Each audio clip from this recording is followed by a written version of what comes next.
That should be automatic. Yeah, it's already started. Oh, okay. Sorry. No problem. I got my exercise, so that's good. So I don't know. So go ahead. Yeah. Let's start though. Yeah.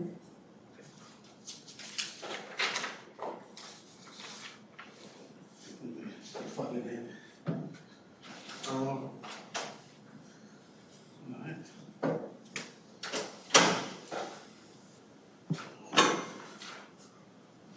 I assume I don't need the microphone in it. I guess it's not me. Yeah. Well, good morning. It's a pleasure for me to introduce my colleague, Dr. Hooman Tafreshi, who will be giving a seminar on modeling of aerosol filtration at micro and macro scales. Dr. Tafreshi is an associate professor in mechanical and aerospace engineering here. He also serves as the associate director for research at the Nonwoven Institute.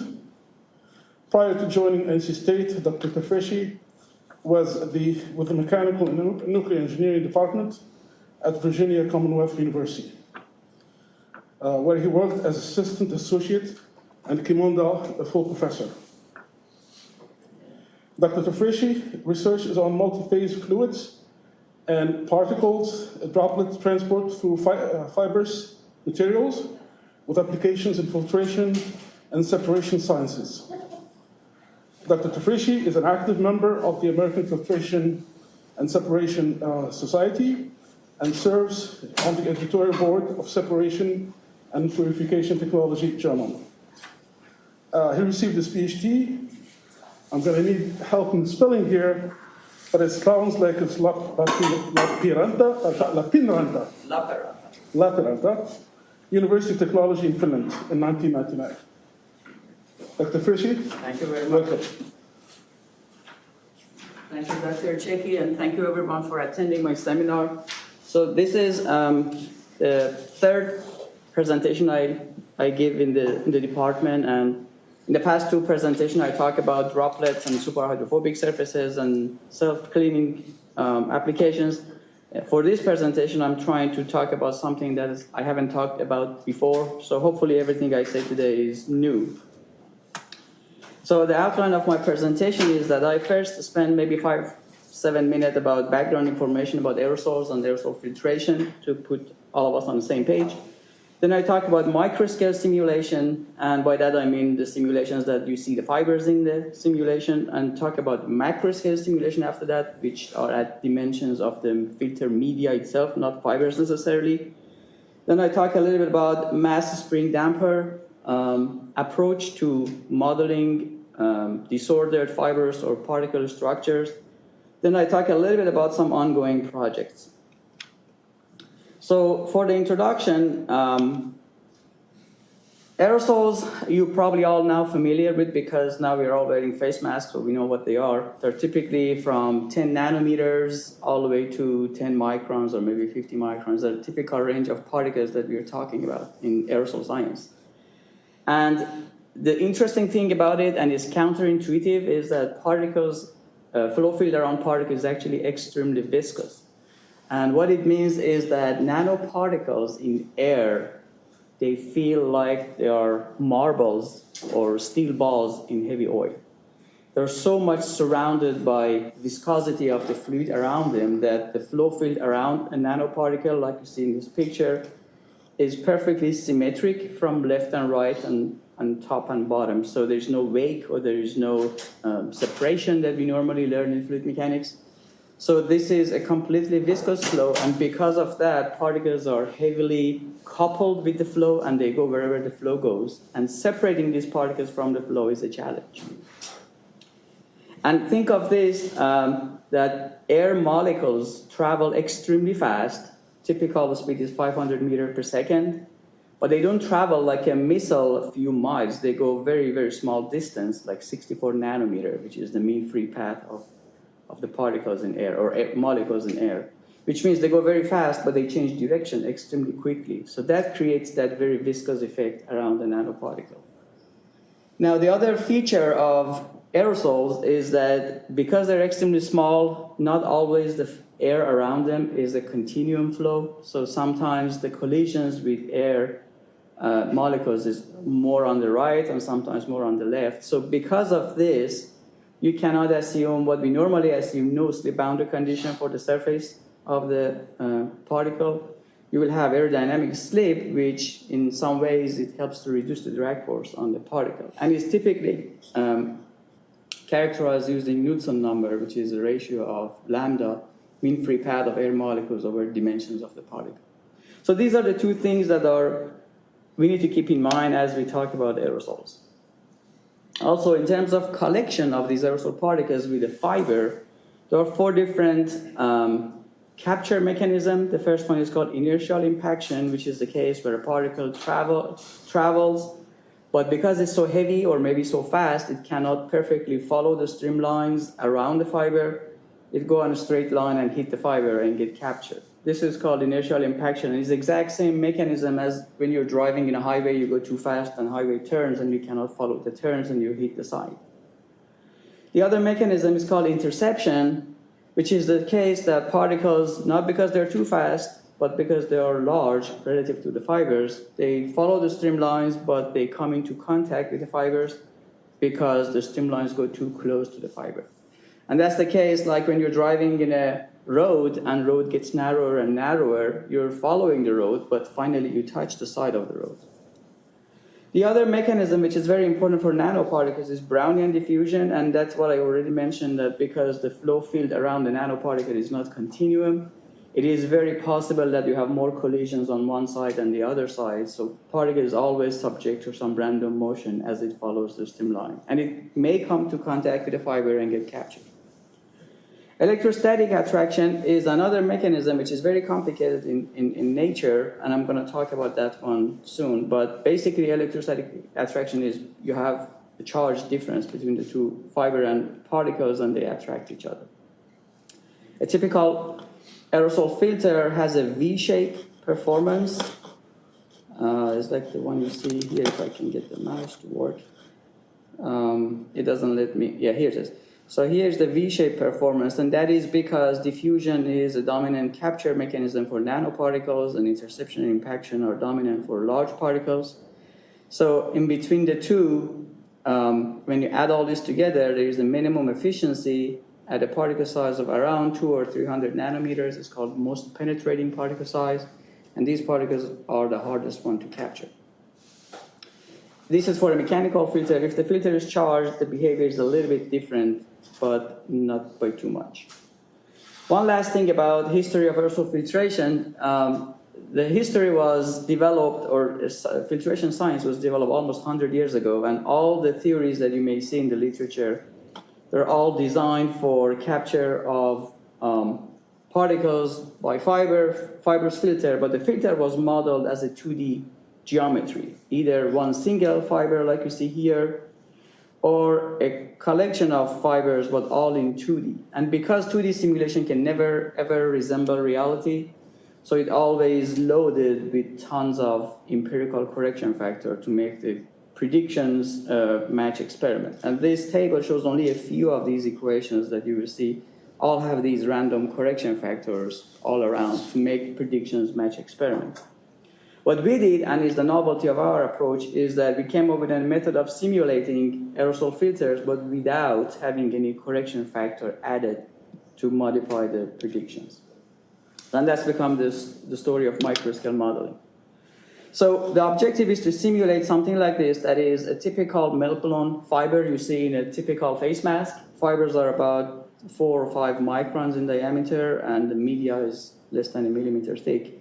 To simulate this in a computer, you have to create a simulation box. The challenge is, generally speaking, what we're taught for simulation is that the size of representative elemental volume, REV, must always be much bigger than the size of the object you want to simulate. Then you can use periodic boundary condition for the side and simulate this correctly. But when you simulate in something like this and your computational power is limited, you have to have a REV that is much smaller than the length of the fiber. So you will have to have some kind of boundary effect in the simulation, you have to accept it. And the only way you can have these simulations predict the reality correctly is to have as big a simulation domain as you can, use symmetry boundary conditions, so if you say it's a a mirror image of the simulation box, and take advantage of the fact that flow is in one dimension, the thickness direction, so the edge effects are going to be minimized. But nevertheless, there's always this problem that we can never simulate a real filter correctly in an REV. So, but if you do that and you accept a little bit of error for the symmetry boundaries, then you can solve Navier-Stokes equation, or in this case, because the velocities are very small, you can use the Stokes equation and solve it between the fibers. You obtain flow field. From there, you can get pressure drop, and also you can inject particles and track the trajectory of the particles. Because fibers are very small, typically a micron or about that size, you have a slip flow again that I mentioned, aerodynamic slip.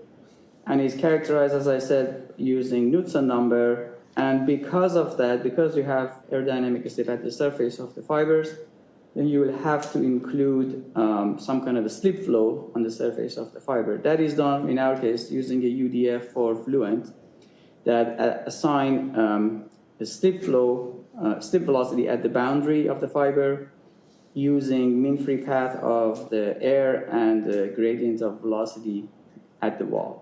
It's iteratively calculate and assign a value. When you do that, you get correct pressure drop calculation and correct particle capture efficiency. The other interesting observation here that I think you would like to know about is that as you go smaller in size and you have more slip flow, think of this fiber with 10 micron diameter, and next to it is one with 1 micron diameter. If you do the simulation for these two, you will notice that the streamlines keep coming closer and closer to the surface of the fiber when the fiber is small. Just because you have more aerodynamic slip and boundary layer becomes smaller, streamlines come closer. And that's the reason pressure drop goes down, because the object becomes smaller of an obstruction when the fiber is much smaller. As the object becomes bigger and aerodynamic slip becomes negligible, then the boundary layer becomes bigger, the pressure drop is higher. So I could conjecture, without doing simulation for this last figure, if I go to 1 nanometer fiber size, probably the streamlines are not affected at all. So this may behave like, I don't know, maybe a supersonic flow. The streamlines do not know that there is an object here, and maybe the bow shock will form in front. So I don't know that, this is just my intuitive guess, but I think it is possible to simulate this case with molecular dynamic approach and see if there's bow shock forming in front of the 1 nanometer fiber. The other interesting thing that I thought you may like is that because the streamlines come closer to the surface of the object, regardless of what that object is, when the object is nano size, then the actual curvature or actual shape of the object become more visible if you are very small compared to the case that the fiber is bigger. So it's more like, so a streamline around this trilobal geometry, if the geometry is big, are very close to streamlines around a circle. Flow field doesn't understand that this is not a circle, it's a maybe trilobal geometry, because streamlines are not coming too close, they don't conform to the shape. But if object is very small and there's no slip, and there's a slip boundary condition, then the actual shape of the geometry can be captured, which has a lot of, I guess, applications and importance in areas beyond filtration. To continue with this, so once you have the geometry and you have the flow field, you can track trajectory of particles 2 ways, the Lagrangian approach where you track individual particles, you have the drag force on the particle, and you have the Brownian force, which create this effect of Brownian diffusion. Or you can do the Brownian part or nanoparticle dominating particle simulation using an Eulerian approach, where you treat the nanoparticles like a phase, and exactly the same way as you do simulation for heat or temperature, you could also have a species that is continuous, and you can basically track if the concentration here is 100, and concentration at the surface of the fiber is 0 because they're getting collected, then you can simulate concentration contours inside the media. You can see how much of the particles are captured this way, and then you can have capture of nanoparticles simulated Eulerian, capture of large particles simulated Lagrangian. Add these two together in a 3D case and compare what you obtain with empirical correlations that you can find in the literature. And this is what we did in 2010. And the value of this work was that we were the first computational study to match as close as possible the experimental data. And experimental data, I mean these lines which are experimentally obtained correlations for prediction of filter efficiency as a function of particle size for different solid volume fractions, and a fiber size of 300 nanometer, which is definitely in a slip flow regime. So at the time we did this, which was 2010, it was the first published computational work. And after us, that became a very popular way of simulating a filter. And this work has been cited so many times, and same steps was taken by so many people. And similar experiment with bigger computer or bigger size now are all reported. But this work was the first work without any correction factor to predict performance of a filter. I'm going to show you a video just to give you an idea of what I'm talking about. But what is in this video is not what we published. This video is not calibrated. It's just for demonstration. And the particles in this case are 2 micron, and fibers are 20 micron. And the thickness of the media is, I think, 200 or 300 micron. Again, the size is small for convenience and demonstration. And so why do we do these simulations? Because filters are typically custom made for different applications. So if you have a computational tool, then you can customize the geometry of the filter for the specific needs of that application. So the R&D in this area is all about optimization of filter structure.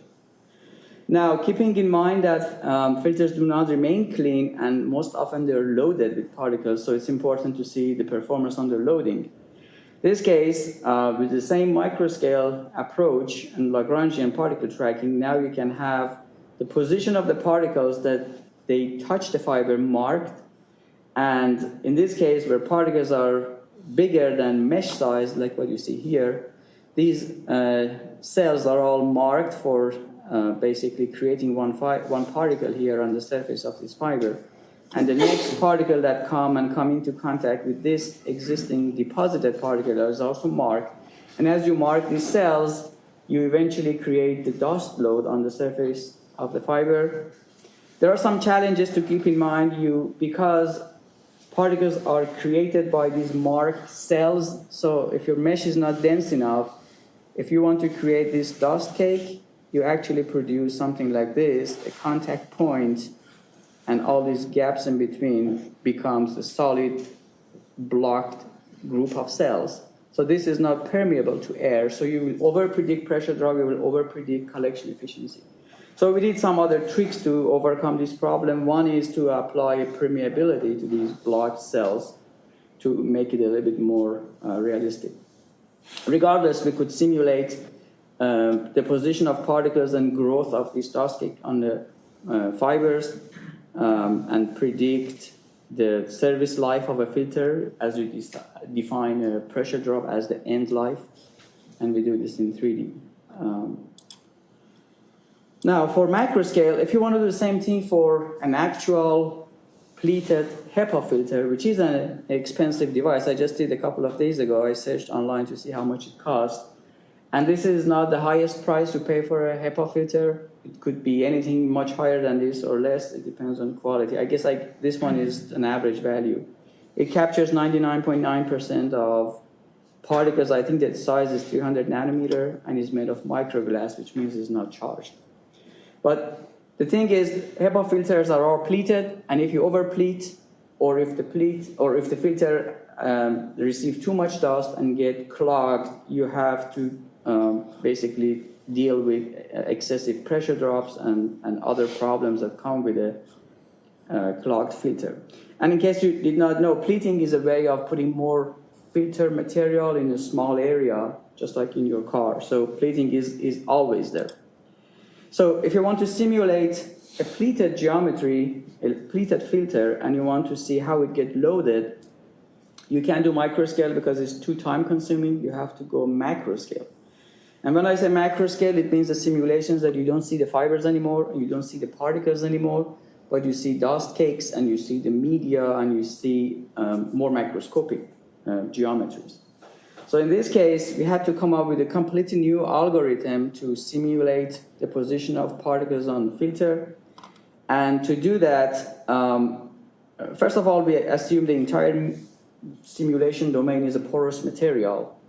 If it's filled with air, porosity is 100, like here is a porosity of 100. If it's a fabric of the filter, which is what you see here, porosity is the porosity of the filter. And when it becomes, when it collects the dust and dust cake, which is this black dots here, forms on the surface of the filter, then you assign a porosity or permeability according to the size of the particles. But also particles go into the filter and deposit inside. As you see, these gray lines inside is the deposition of mass inside the porous media. So to do this, if you want to inject particles one at a time, it's going to take 1,000,000 years. So we had to come up with a way of accelerating the simulations, just because it takes so much particles to load an actual filter. We need, I don't know, trillions or billions of particles.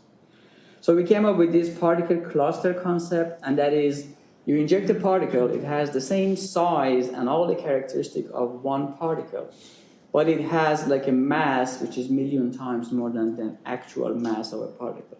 So what happens is particle follows the streamlines, go through all these, and maybe pass through this cell as it deposits.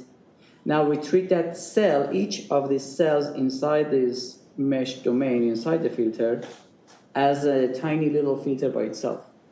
And as this cluster mass goes through that filter, some of its mass deposits, like what you see in this picture, 100% mass coming in one particle with exaggerated mass, go to the first cell, some of it deposit, go to the next cell, again, some of it deposit, and the amount that deposit is proportional to the properties of that filter, which is basically this fabric. So it's a very novel way of doing a simulation that otherwise takes a long time in a very quick time span. When you do that, you can have what is called surface and depth filtration. Some of the particles go through, deposit inside. When the cells have enough particles and are completely blocked, then particles deposit on the surface of the filter. And you have pressure drop and collection efficiency as a function of time. So you have what you wanted.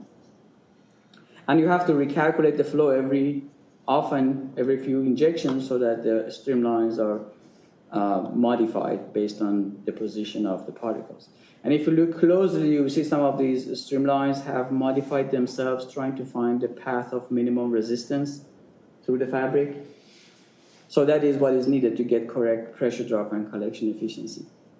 The interesting thing that we noticed that, and it was the bad news, is that when you do two-dimensional simulation of particle loading is a three-dimensional phenomena inherently. So you cannot simulate it in 2D. What you see here in this corner is the bridge formation between the position on the top wall and bottom wall. When they touch each other, because the simulations are 2D, you basically block the flow. So that's unrealistic because in reality, air can go around the bridge, not through. So you have to move on to 3D, which is what we did. So these simulations don't have beautiful graphics because it's hard to show things in 3D. The 2D ones are better for demonstration. But the numbers that you get from a 3D simulations are more accurate, and we compare them with experiment, and they agree very well. So this one is a pleated geometry, particles that are coming in and depositing both inside. It's hard to see inside and outside. It takes 365 days to reach a pressure drop of 8 kilopascal.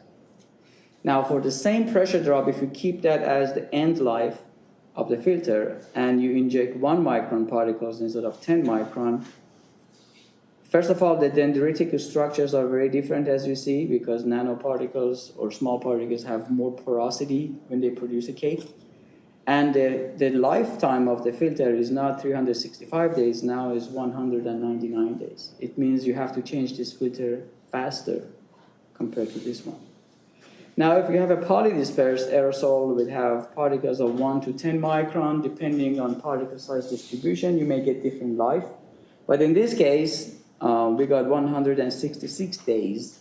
Again, the very short life for this one when the particles had this range for particle size.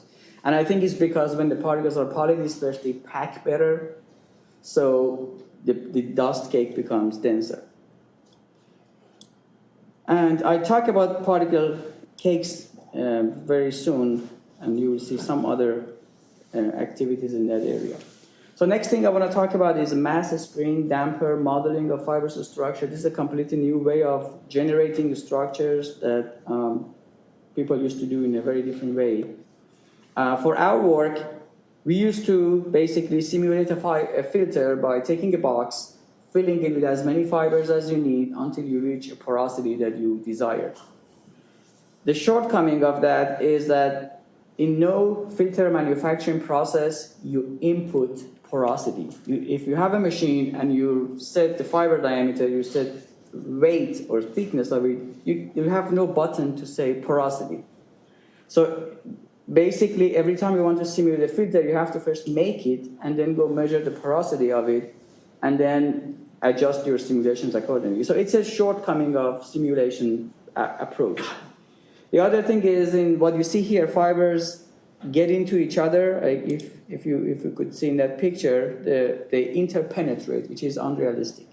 If you're simulating aerosol filtration, it's not a big deal, but if you want to use the same geometry and simulate conduction, for example, that's completely unrealistic. Or you want to simulate mechanical strength of it, again, it's unrealistic because fiber-to-fiber contact is a point or maybe an area, but it's never fused object. So for that application was okay, but for general application, it's not. And fibers are not sticks. They're very, very soft and they bend. So we can't say this is a realistic model of a filter. Even though we were the first to simulate this in 3D, still was not perfect. So the new approach we came up with is to treat a fiber as an array of beads. And these beads are connected to each other with mass spring and damper, like what you see here. And the number of mass spring damper is optional. You design it as the model or how you want it to be. If you have too few mass spring damper and you want to bend the fiber, it bends with the sharp, crisp line here. If you had more of these mass spring damper, you create a more round curvature at bending. So it's more realistic, but at every mass spring damper you add, it slows down your simulations. So these are, so for example, the free body diagram for this middle bead is shown here. And what you see here is basically a simulation of, or a schematic of one fiber sitting on two fibers. The two other fibers are in this direction. Third one is on top. When you treat every single fiber like this, then you can produce geometries that are a lot more realistic. They look a lot more like a picture you get with the SEM microscope from a fabric. And when you do this, you can also, we haven't done it yet, but you can also apply body forces on them, on each bead, so you can simulate post-processing of this fabric.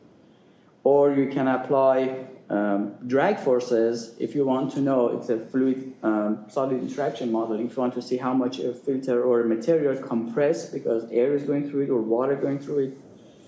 And you can do a lot of other things we haven't done yet.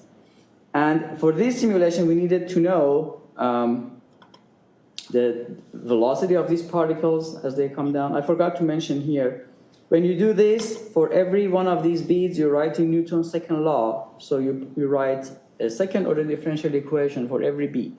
And a fiber is an array of particles. So if the fiber, for example, is 1,000 micron, and the diameter of the fiber is 1 micron, it means you need 1,000 particles to simulate one fiber. For each particle, you write Newton's second law, second order differential equation. So you have to have 1,000 ODEs solved simultaneously to give you the velocity and position of each bead so that you know where the fiber is. And to do this, it's an initial value problem. You need initial velocity, initial position. Initial velocity, initial position is easy to know. You say I have a height, from this height I drop the fibers, they fall on top of each other and conform. But you need a velocity, and that velocity depends on the process by which fibers are made. Because of that, so in this case it was arbitrarily chosen to be some number, but it actually comes from the process by which fibers are made. So if you think of electro spinning, which is a very interesting method of producing nanofibers, this is a needle here, and you electrify a polymer solution, and you let it drag by electrostatic field between the needle and the grounded collector. And as it comes out of the needle, it goes through all these instabilities. I'm going to talk about this soon. And it comes down and deposits on the surface. So if you simulate this process, even approximately, you obtain the velocity by which the particle deposits on the surface. Then you can use that velocity to create a geometry that you see here. So these are SEM images of PCL, electrospun material, and this is an imitation of the same thing. And I don't think you can find anywhere else a better simulation that look more like this in the published domain. So,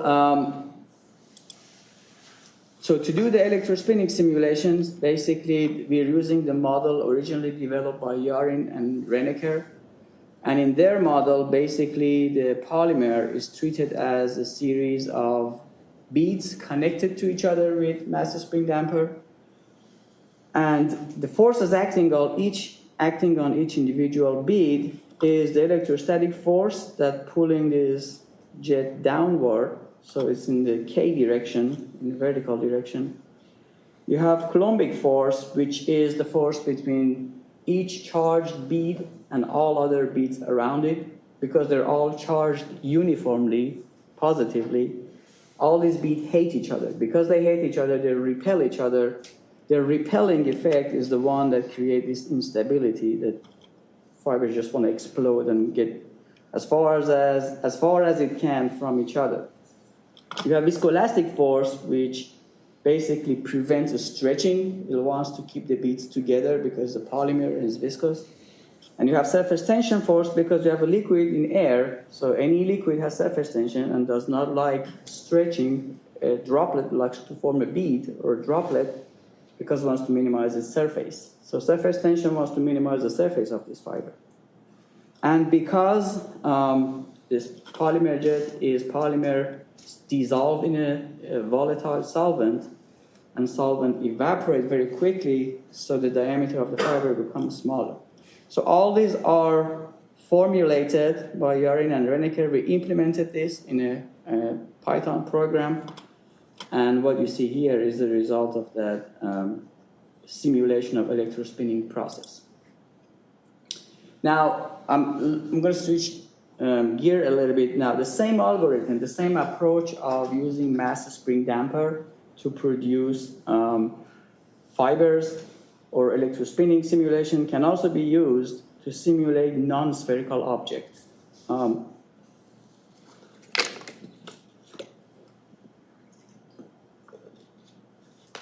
there any questions, by the way?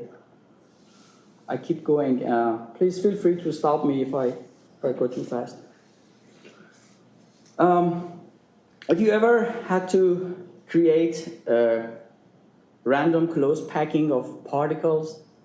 It's not a difficult job to do if the particles are spherical, because all what you need to do is you have one particle here, another particle here. You want to simulate how these particles pack together like a pack of powders. All what you need to do is to calculate the distance between the center of this particle and center of this one. And because both are spherical, it's very easy to calculate the distance between two spheres. You just go center by center distance. And the moment the center to center distance is equal to the summation of the radius, then you have a contact. That's as simple as it is. So you can do this, check the distance between one particle and any other particle in the domain, and check which ones are touching. We call it collision, or collision detection. That's very easy. If you want to do the same exact thing for two cubes, it's extremely difficult, because if this is a cube and this is a cube, it is very hard to know at what point in your computer program these two are touching, because there's no center-to-center distance that basically tells you the distance between these two. A corner can touch a side or vice versa. So it's a very difficult thing to do. You have to mesh the entire thing, check the distance between the mesh point. The algorithm is complicated.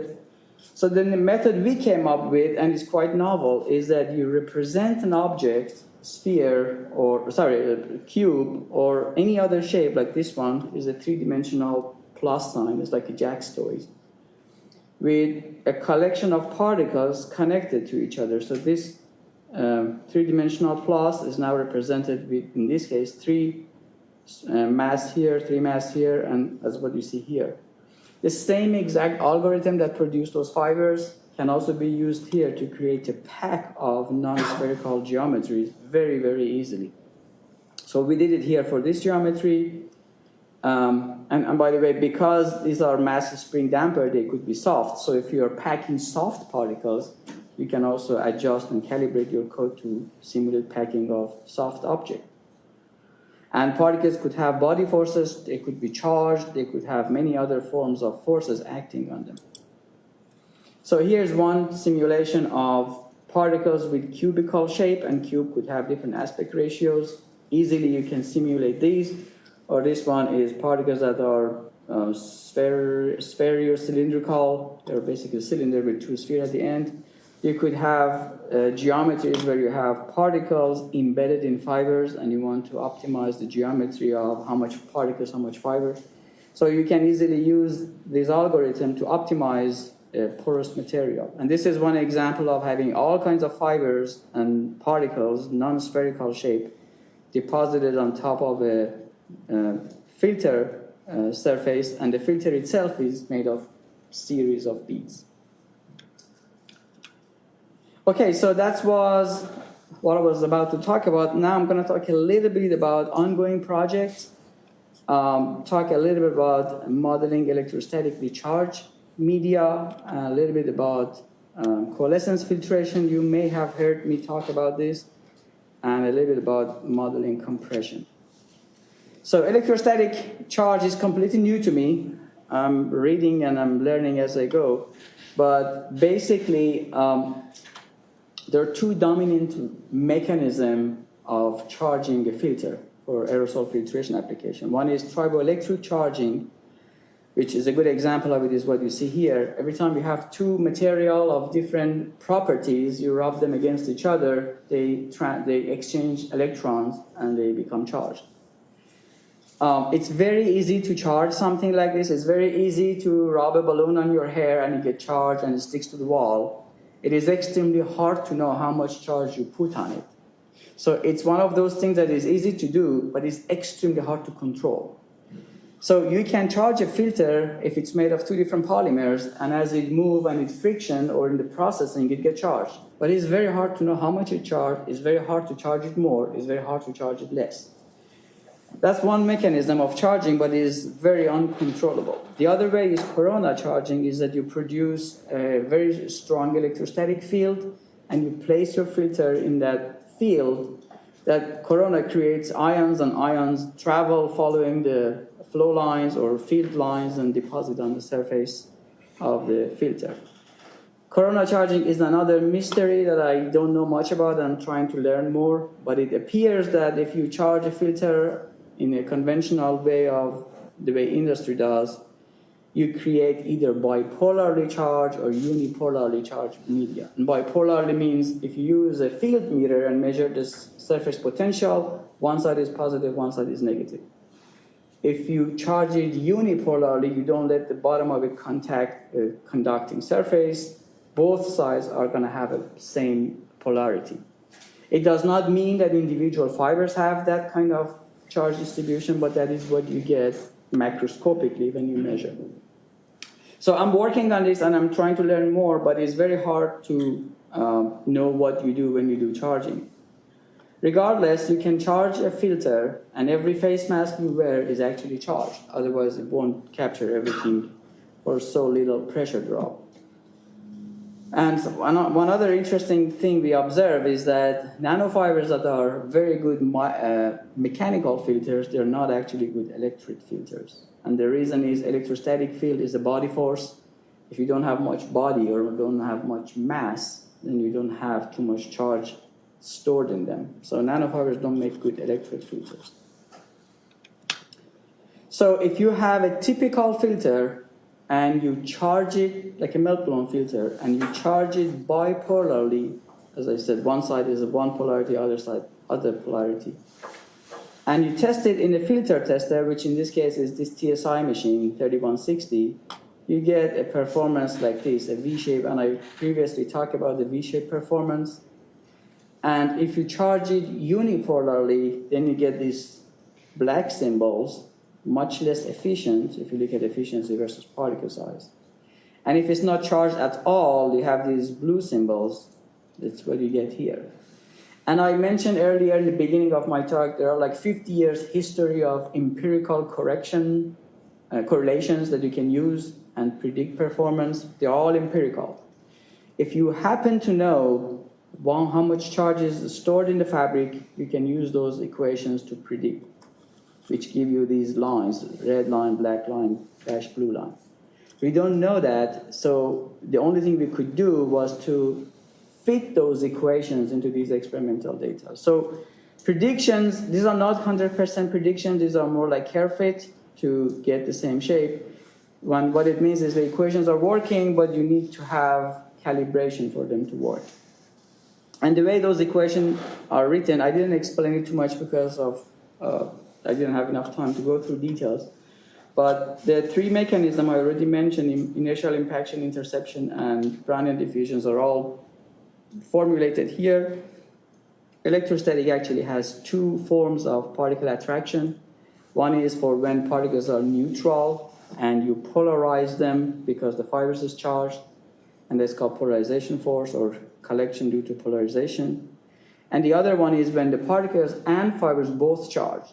In this case, you also add another group of particles collected to the efficiency calculation. So you have polarization and Coulombic attraction. These two together give you electrostatic charging.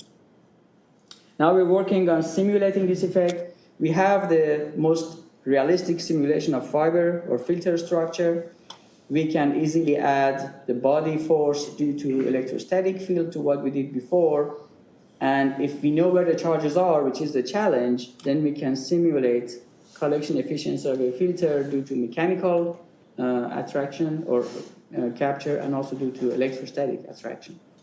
The picture you see here is one single fiber. You see particles are coming here instead of just passing the fiber in the case of a mechanical neutral fiber. In this case, fiber is charged and they get attracted. So we have the base, but we're still working on expanding this to simulate more realistic cases. And what you see here is 40, 100, and 300 nanometer particles flowing through an electrostatically charged media. In this case, charge is unipolar, particles are neutral, and you see that some capture is happening. I don't have all the information here yet, but we're working on it. Hopefully, in a few months, we'll have more realistic data. We've done the same thing for macroscopic modeling of a pleated media when it's charged. I just don't have time to talk about that one. The other thing I need to quickly talk about in 5 minutes maybe is a thing I already mentioned in my previous presentation for the department. I've been working for several years on experimenting and simulating the force of adhesion between a droplet and a fiber, and that all goes back to, instead of dry aerosol filtration, if you want to now simulate or do experiment with droplet filtration. It's a completely different field, and the way it's done, and it's called coalescence filtration. To test the filter in a laboratory scale, normally you have air flowing in the dark, and droplets are sprayed in the flow, and these droplets deposit on the filter. Because they deposit and because they're droplets, they can move, they coalesce with each other, they get heavier, and they're going to drip from the filter. Cleaned air goes out. If I get this mouse work, clean air goes out from the end of the filter, and basically it's kind of cleaned. The challenge with this is there are several decades of work in this, and nobody has yet reached to one universal conclusion as to how I design a filter media. And it's all because of this air non-uniform flow field here. So what we propose to do is to replace air with a body force, just like what we did with a single fiber, single droplet case. So in this case, you do the exact same thing, but instead of air flowing through the filter carrying the particles, now we're having a centrifugal force pulling the droplets through the fabric, and from there we can get saturation of the fabric. From there we can predict the performance. So all these basically formulated in this way. Unfortunately, I don't have time to go to details, but I'll be happy to talk to anyone interested. The other thing I'm working on, and it's a very new project, is the same mass spring damper model that I mentioned to you can be used to simulate compaction recovery of a nonwoven fabric. It's because in industry that has a lot of application for where you have a nonwoven and is subject to load, whether axial load or compression load. That's an important thing to work on.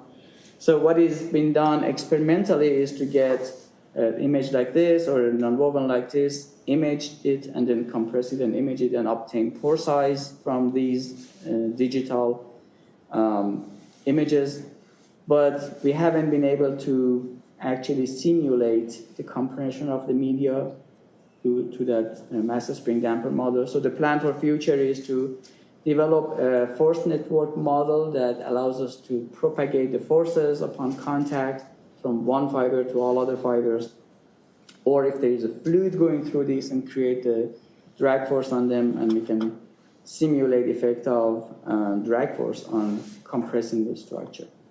This hasn't started yet, so it's a future work. Acknowledgement, the most important slide. I have to acknowledge my advisor, post-doc advisor, and my lifelong mentor, Dr. Benham Pudeni from Nonwovens Institute. I also have to acknowledge the students who worked with me over the years for the past 20 years. The first 4 students you see here, they worked with me at NC State. I was the co-chair of their committees, and their PhDs are in fiber and polymer science. Then I moved to VCU, and from here all the way down to here are the students who work with me at VCU for the past 13 years. And the blue students are the new ones. 2 of them are here.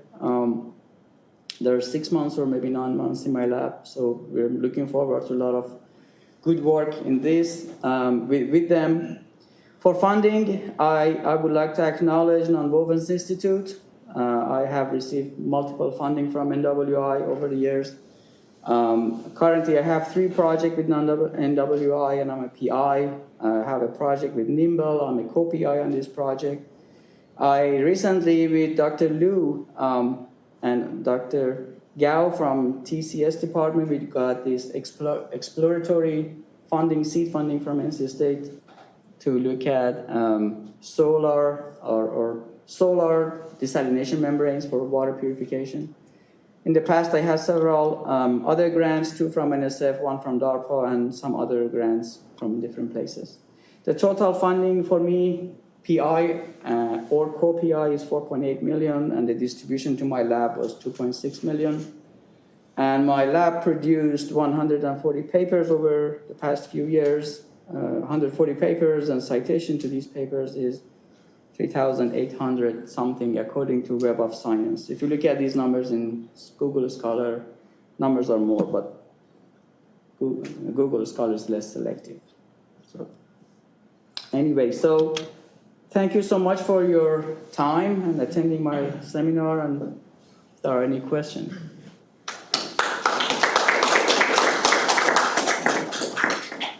Thank you, Dr. Tafreshi, for a very interesting talk. The floor is now open for questions. So for your REB for the microscale modeling of filters, I noticed that the dimensions were around like 500 micrometers or something. And the cells were all like prism cells, if I remember correctly, for the 3D ones. So typically, what was the mesh size that was recommended?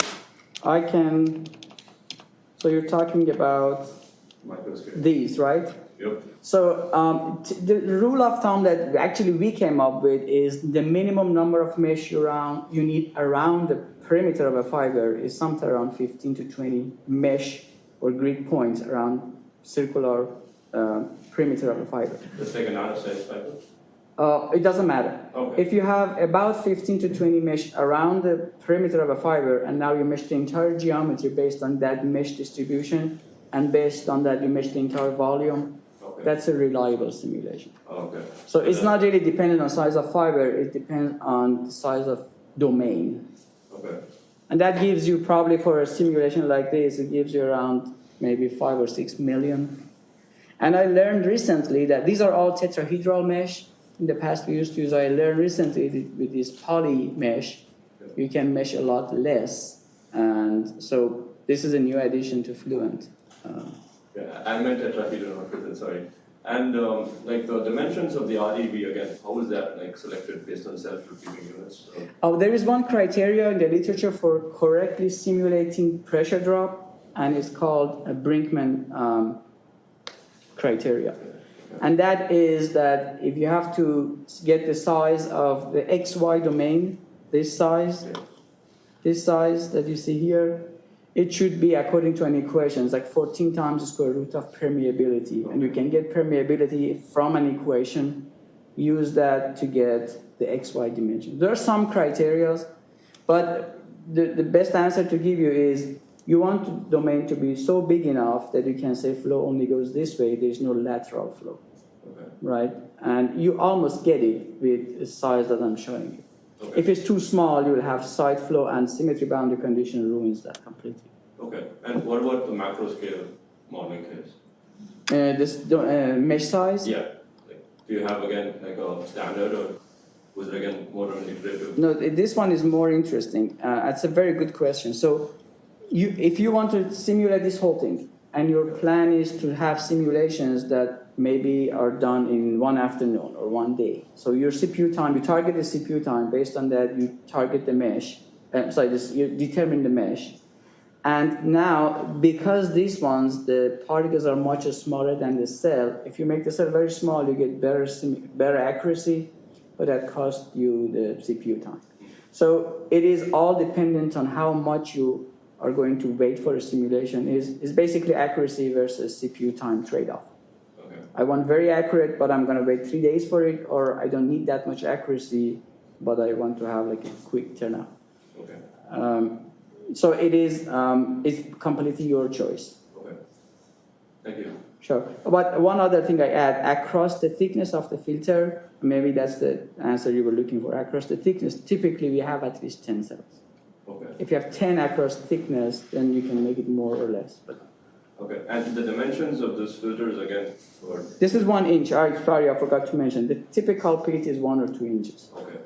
So from this point to this point is 1 inch, so the whole simulation domain is 1.5 inch. Okay, again, so you can expect around like 10 million elements for the 3D case? Is that... 10 million, you said? Yeah, like... No, much less. Much less. Okay. No, these are much less. These macroscales are much faster than microscale. Okay. If microscale give you 5 or 10 million mesh, I think you can do this in 3D with like less than a million. Okay, thank you. Sure. Super excited about the electrostatic work. Thank you. Because that when there are implications for droplet contacting a surface, so you know, and I'm excited from that perspective when liquids are contacting solids, and not electro spinning, the electrostatic part. Oh, okay. Yeah, the electrostatic interactions between the charged particles and the surface. So, how have you the forces between the charged? This one you're talking about. Yeah. The forces between the charged particles and the charge of fiber.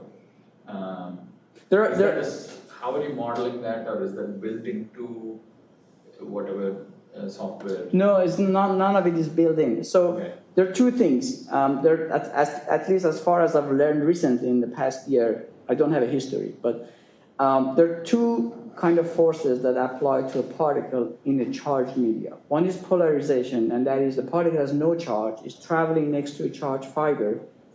Polarization effect is that it basically, the charged fiber charges neutral particle.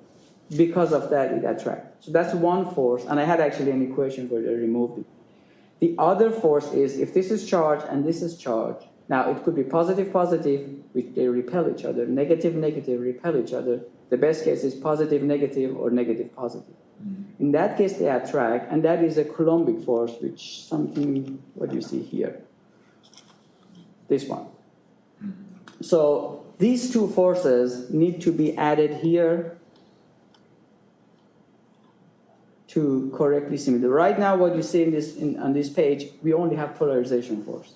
It means particle was assumed to be neutral, fiber was assumed to be charged. But we could also have charged particle here. We just need to modify the equation. So when you say polarization, again, I know you're still working in this area and still trying to figure out.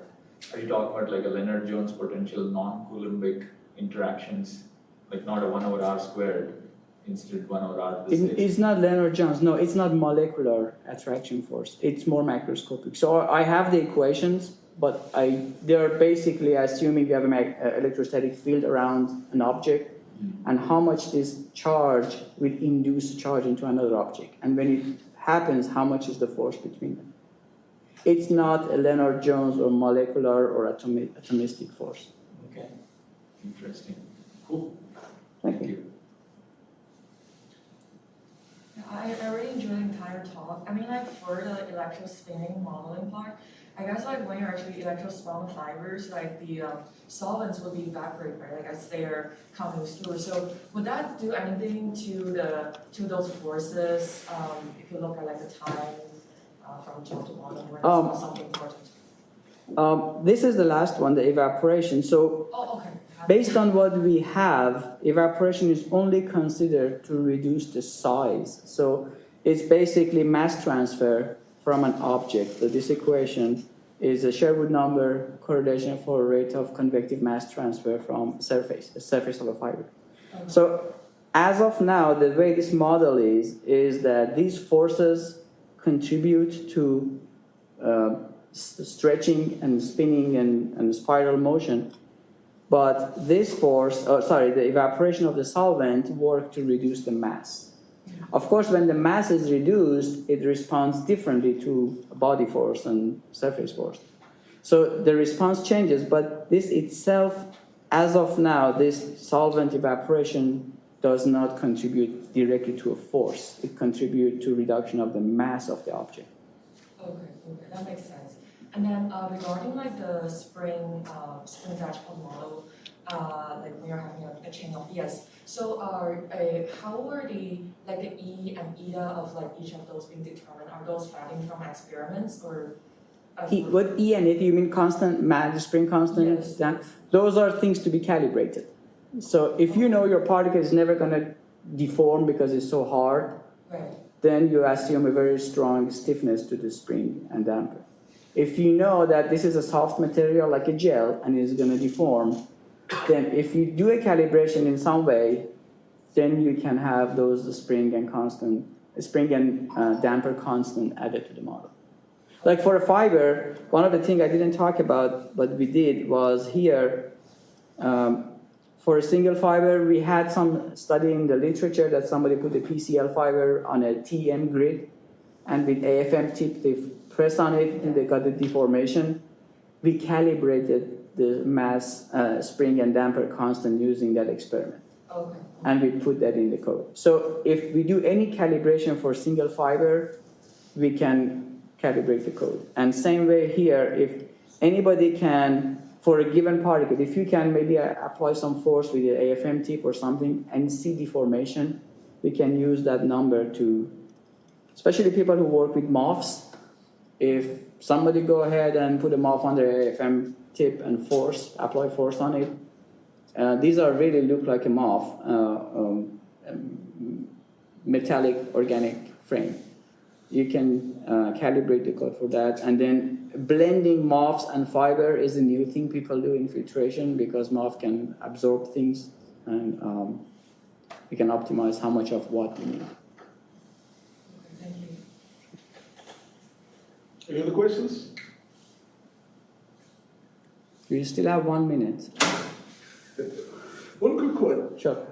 So for the actual time for the computations, the experiments, not the CPU time, when you had the aerosols with the fibers, that's a different. Maybe I don't know what the time scale is, seconds or something like that. And then you had another one with the Hepa filter, and it was 190 days. I don't know if it's really simulation for the entire time or extrapolation.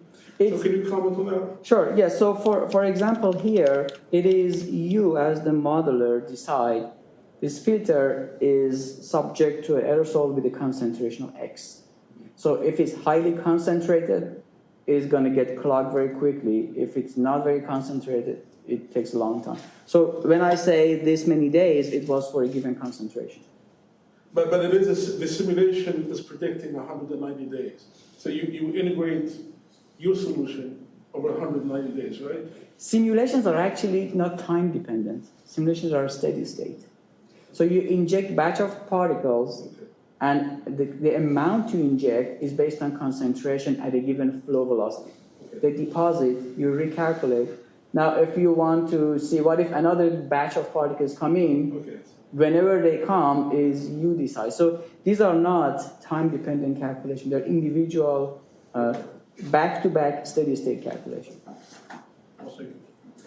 But then you post-process to assign a time to it. So this represents 30 days or 300 days of work. Okay, so I guess we can declare victory and thank our speaker again, and thank you very much. Thank you very much.